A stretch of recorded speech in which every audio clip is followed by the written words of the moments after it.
दोस्तों, वादी कश्मीर को कुदरती खूबसूरती के एतबार से पूरी दुनिया में अपना एक अलग और मुनफरिद मुकाम हासिल है। यहाँ की आबोहवा बेजान जिस्म में जान डाल देती है। वादी गुलपोश हर मौसम में अपनी खूबसूरती बयां कर देती है। बेपनाह खूबसूरती और दिलफरेब नज़ारों के साथ साथ वादी कश्मीर की ज़रख़ेज़ ज़मीन में ऐसी ऐसी पैदावार जन्म लेती है जिससे वादी कश्मीर की शान मज़ीद दोबाला हो जाती है।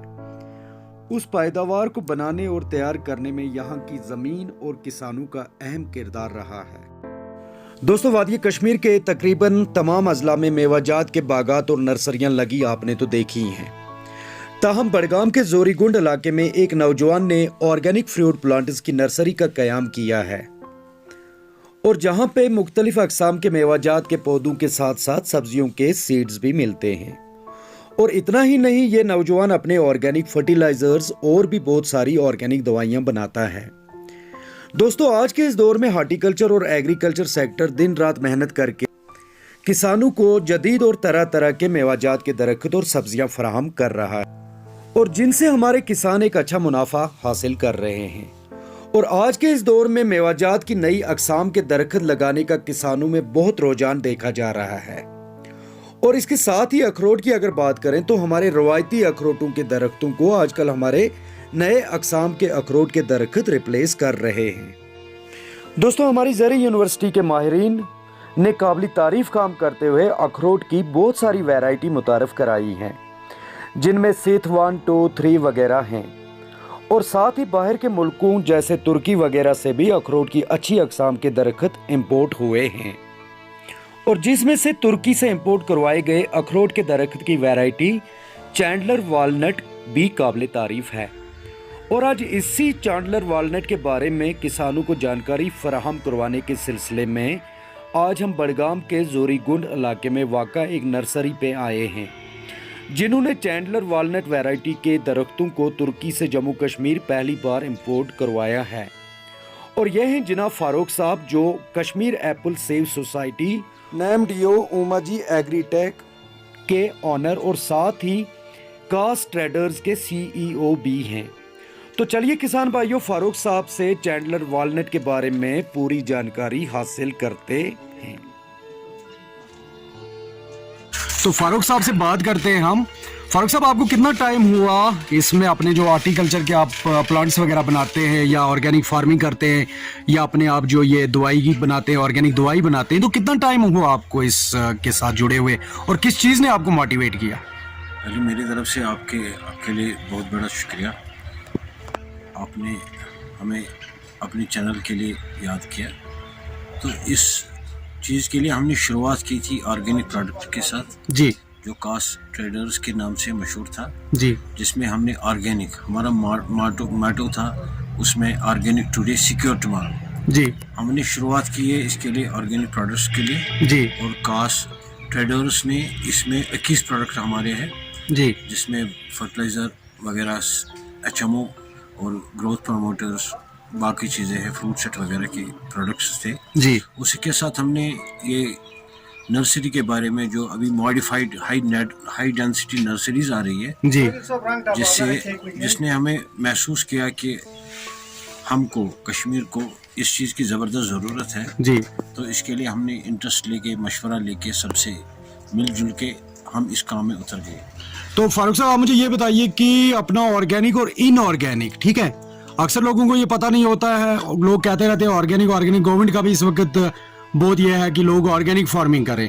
तो ऑर्गेनिक और इनऑर्गेनिक में क्या डिफरेंस होता है, ये आप बताएं प्लीज, इस पे थोड़ी सी रोशनी डालें। सिंपल सी बात है, तो ये लोगों को इस बारे में ऐसे समझ आएगी जैसे हमारी इंग्लिश दवाइयाँ होती है जी और आयुर्वेदिक दवाइयाँ होती है। जी आयुर्वेदिक दवाइयाँ नेचुरल सोर्स से बनती है और इनऑर्गेनिक केमिकल सोर्स से बनती है। जी, ठीक उसी तरह से हमारे जो यहाँ केमिकल्स इस्तेमाल होते हैं उसी का तोड़ करने के लिए हमने ऑर्गेनिक का इस्तेमाल किया था। तो इसका ये मतलब है कि ऑर्गेनिक एक इंसान की सेहत के लिए बहुत फायदेमंद साबित होता है। फायदेमंद है और दूसरा कोई साइड इफेक्ट नहीं है। एग्जैक्टली, इससे कोई एब्रप्ट लॉस नहीं होता है जी। तो इसलिए जनाब मोहतरम, ऑर्गेनिक जो है, ऑर्गेनिक चीजें अगर हम ऑर्गेनिक तरीके से बनाएंगे, वो खाएंगे, तो उस हमारी सेहत पे भी कोई बुरा असर नहीं पड़ता है। असर नहीं पड़ता है। Very good. तो अभी आप मुझे ये फारूक भाई ये बताइए कि अभी आप यहाँ पे क्या क्या बनाते हैं अपनी इस नर्सरी में, और ये जूरीगुंड बडगाम, तो आप क्या क्या बनाते हैं? ये स्पेशली हमने वालनट के लिए रखी है ये नर्सरी, जो हमने पहली बार जो इंडिया में जी पूरे इंडिया में पहली बार लीगली वालनट चंडलर, जिसका नाम चंडलर है, उसके साथ एक पॉलिनाइजर होता है जिसको फ्रैंकविड बोलते हैं जी टर्की से इंपोर्ट की है जी और ये वर्ल्ड की बेस्ट वैरायटी है जी, जो पहले साल से ही अखरोट देना शुरू करती है। तो अगर आप चैंडलर आपका मैंने देखा यहाँ पे, हमारे यहाँ पे बहुत सारे मुझे लगता है लाखों में पौधे आपने इंपोर्ट करवाए हुए हैं, तो ये मुझे बताइए कि ये जो फसल इस पे होता है अखरोट कितने क्वांटिटी में आते हैं, कितने केजी उतर सकते हैं अगर हम 4 5 साल? मैच्योरिटी इसके मैच्योरिटी हमने 3 साल रखे हैं। ये तो शुरुआत करता है पहले ही साल से जी, यील्डिंग फ्रूट होता है पहले ही साल से जी। अब इसकी जो मैच्योरिटी पीरियड है, every high density have it is maturity period 3 to 4 years। Okay, इसके बाद इसका 40 केजी का टारगेट है जी क्योंकि इसको लैटरल और बायलैटरल फ्रूट आता है। ये वाहिद पौधा है एक दुनिया में जी। जिसको लैटरल और बायलैटरल फ्रूट आता है। तो फारूक साहब आप मुझे ये बताइए कि अगर ज़मीन के 1 कनाल की हम बात करेंगे तो वो कोई घर नहीं है जिसमें ज़मीन का लोगों के पास ज़मीन का 1 कनाल 2 कनाल तो होते ही होते हैं, तो 1 कनाल में अगर ये लोग लगाना चाहें, अपने घर के आसपास ज़मीन होती है, तो कितने पौधे 1 कनाल में लग सकते हैं? 1 कनाल में इसका एस्टिमेट है 30 पौधे। 30 पौधे, और उसमें 30 पौधों में से आपको 3 पॉलिनाइजर जोड़ने हैं। इसकी हाइट 15 फीट मेंटेन रखनी है, ट्रेन करनी है।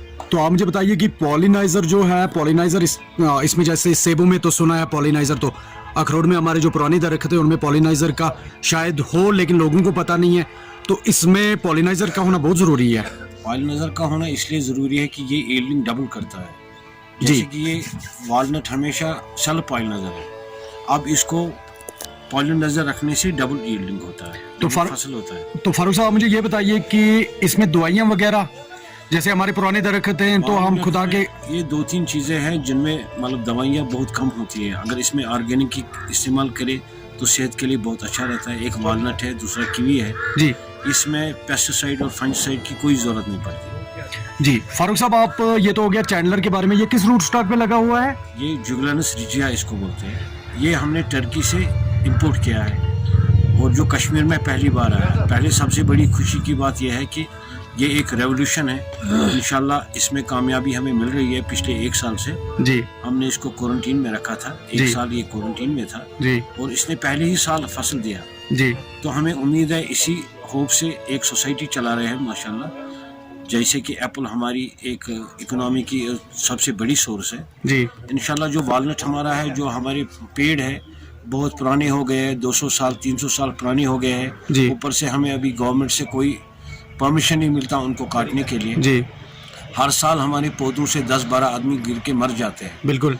और जो ये रेवोल्यूशन हमने यही सोच के लाया था, इंशाल्लाह अखरोट भी कश्मीर की एक पहचान है जी, तो इसी को सोच के हमने इसके लिए बहुत जस्तजू की, बड़ी मेहनत के साथ हमने इसका अप्रूवल लाया, क्योंकि वालनट के लिए अप्रूवल नहीं था पहले, तो इसके लिए हमने अप्रूवल लाया। फिर ये पहली बार हमने यहाँ इंट्रोड्यूस किया और जैसे कि 1 साल का ताल्लुक है, जब तक ये क्वारंटीन में था, यहाँ हिंदुस्तान के कोने कोने से जी, जो भी साइंटिस्ट है हमारे अपने सुकास्ट के, पैथोलॉजी डिपार्टमेंट के, सुकास्ट के सारे साइंटिस्ट यहाँ पूरे साल लगातार आते रहे जी, इसकी इंस्पेक्शन करते रहे। ओके, तो उनके रिपोर्ट के हिसाब से और हमारी पैदावार के हिसाब से जी, इसका रिजल्ट बहुत बढ़िया रहा। जी, तो हमें इंशाल्लाह उम्मीद है कि ये हमारे फील्ड में हमारे फार्मर्स के लिए, खासकर जो बेलट हमारा है अनंतनाग से लेकर कश्तवाड़, यहाँ से कुपवाड़ा से लेकर शुपियान तक, ये जो हमारा बेलट है ये सारा पूरा वालनट का वालनट है। जैसे कि पहलगाम है, अक्कड़ है, श्री गुफारा है,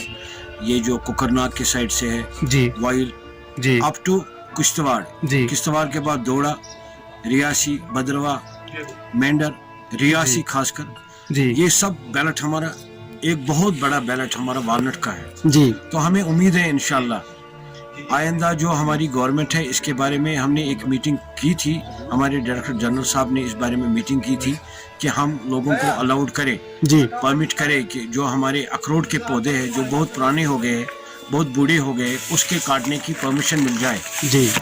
इसके लिए भी कोशिश हो रही है इंशाल्लाह। और ये कामयाबी अगर चैंडलर में आती है जी। तो जहाँ हमारे एक कनाल में 4 पौधे 3 पौधे लगते थे वालनट के, वहाँ पे 10-12 साल, बिल्कुल 10-12 साल 15 साल वेट करना पड़ता था जी। फ्रूट के लिए। जी उसी जगह पे हमने 30 पौधे लगने हैं। जी 30 पौधे लगने के बाद पहले ही साल से इसकी फसल की शुरुआत होती है और 3 साल में ये मैच्योर होता है। जी और इसका जो वालनट है आउल शेप्ड होता है, सॉफ्ट शल होता है जी इसकी गिरी बहुत मीठी होती है, स्नो वाइट कलर की होती है, जी जिसका दाम मार्केट में बहुत है, 3-4 हज़ार रुपये गिरी हो जाती है इसकी। जी जो इंशाल्लाह हमें उम्मीद है कि एक रेवोल्यूशनरी स्टेप ये जो हमने कश्मीर एप्पल सेफ सोसाइटी ने उठाया है, जी जो अल्लाह ताला ने हमारे नसीब में लिखा था, तो इससे मेरी कौम को, मेरे कश्मीर को, मेरी सारी जो झारखंड है, हिमाचल है, उत्तराखंड है, इस बैलेट को इंशाल्लाह बहुत फ़ायदा मिलेगा।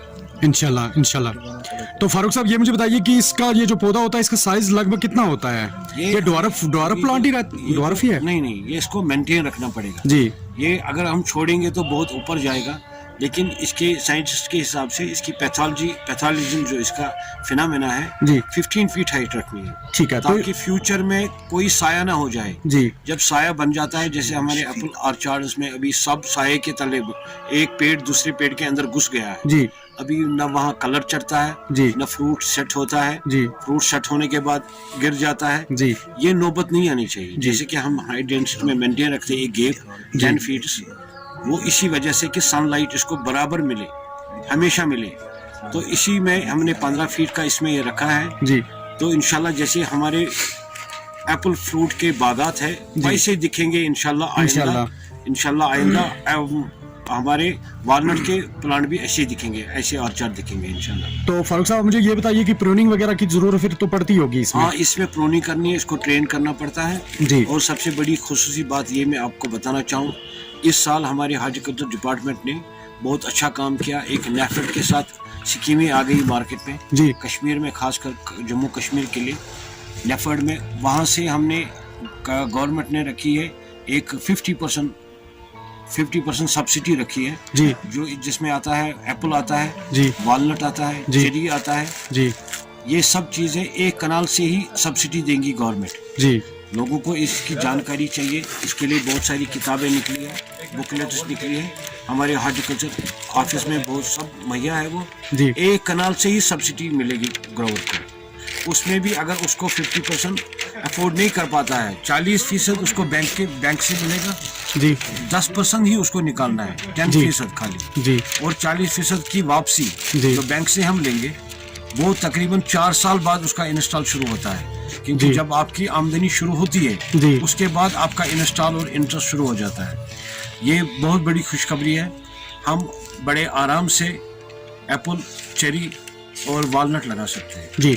तो फारूक साहब आप मुझे ये बताइए कि आपका ये कहने का, जहाँ तक मैं समझा हूँ, कहने का ये मतलब है कि ये किस तरह से जी, एक तो इसमें 50% सब्सिडी आ गई, 50% सब्सिडी आ गई, हाँ जी, हाँ। तो इसके बाद ये बैंक फाइनेंस होता है इस पे 40% 40% हो गया, 50-60% गवर्नमेंट दे रही है, तो 40% बैंक दे रहा है, 10% आपका 10% मार्जिन मनी रहता है आपका कस्टमर का, जो अपने जेब से उसने देना है। 10%। तो बहुत अच्छा बहुत अच्छा बहुत अच्छा। तो फारूक साहब मैं जहाँ तक ये अपने डायरेक्टर जनरल ऑफ हॉर्टिकल्चर की बात करता हूँ, तो वो बड़े ही इस हॉर्टिकल्चर सेक्टर को लेके बड़े ही ये हैं, बड़े कंसर्न हैं और रात दिन वो मेहनत करते हैं। तो जनरल ऑफ हॉर्टिकल्चर तो बड़े कंसर्नड है इसको लेके। तो मुझे उम्मीद है कि वो इस वाली चीज़ को, जैसे हमारे पुराने अखरोट के दरख्त हैं उन पे बैन्स भी हैं, अगर कोई अपनी ज़मीन में लगाना चाहेगा चैंडलर तो बैन्स हैं, काट नहीं सकते। तो इन चीज़ों को देख के अगर रेवोल्यूशन आपने लाया हुआ है हॉर्टिकल्चर सेक्टर में, सेब आगे, सेब अल्ट्रा हाई डेंसिटी में आगे, अखरोट आगे, तो इनको लगाने के लिए भी आपने कोई ना कोई बंदोबस्त करना पड़ेगा ताकि लोगों को तकलीफ ना पहुंचे। और जो ये अपने फारूक साहब जैसे लोग मेहनत कर रहे हैं, इनकी मेहनत भी रायगा ना जाए।